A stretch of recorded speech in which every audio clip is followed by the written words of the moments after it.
How do we travel with a severely autistic child, and do we take vacations? We do not take vacations. That is not something that we are able to do with him at this moment. I would love to take family vacations with him, but we can't. I am not about to get emotional making this video. Okay. I've tried to respond to this 10 times now. I don't know why this question is making me emotional now. I think I didn't realize how much we have to do. Hold on. Okay, traveling with Ja.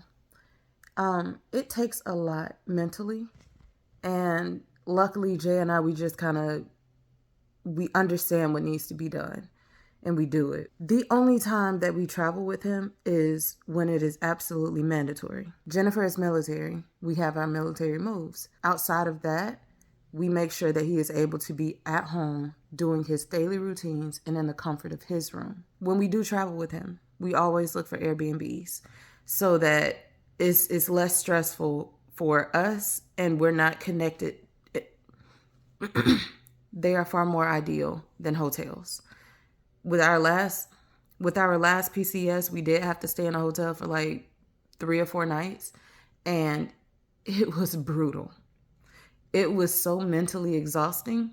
So anyway, with the Airbnbs, the first thing that we have to do before we do anything else, before we sit down to eat, before we sit to relax in the least bit whatsoever, Jay and I have to scope out the house and figure out, okay, which room is going to be Ja's.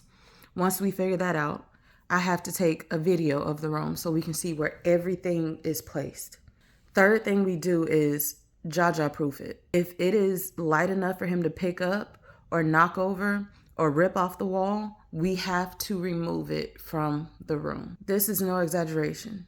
He can be extremely destructive, even to his own detriment. If he finds a screw laying on the floor, he will put it in his mouth and potentially swallow it. We have to unmount the TVs. We have to remove the tables, remove every single thing in the room. How all that is left in there is the bed, the blankets, the pillows. That is it.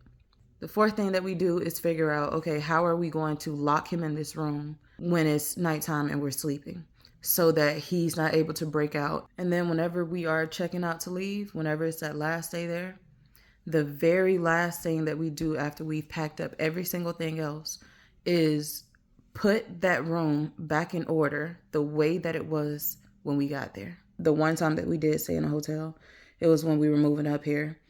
We got up here about 4 days before I could actually move into the house. Jay drove her car and she had the boys. I drove my SUV. I had it packed down. I had all of the stuff that we wanted to make sure we had with us. I also had the pets. When we got to the hotel, I'm like, okay, I'm going to take over with Ja because Jay has had him this whole time. I will include the video at the end of this. But y'all, we were so exhausted.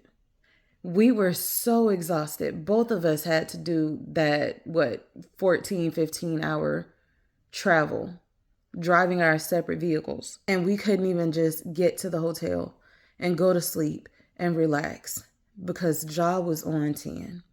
He was on 10. He was screaming. We didn't get an Airbnb that time because we just bought a house.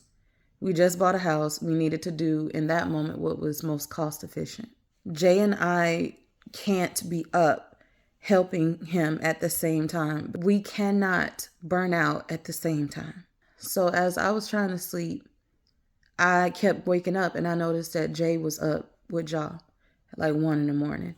He's trying to walk around. He wants to walk around. He wants to pace. His medications aren't doing anything for him. He is wide awake and wired.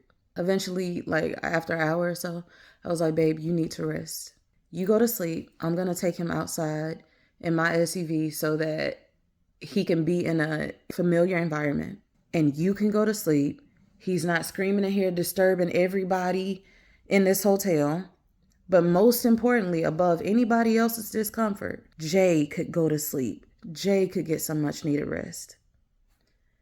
So for the next, I think 6 hours or so, I was sitting in the vehicle with Ja until he reached a place where he calmed down.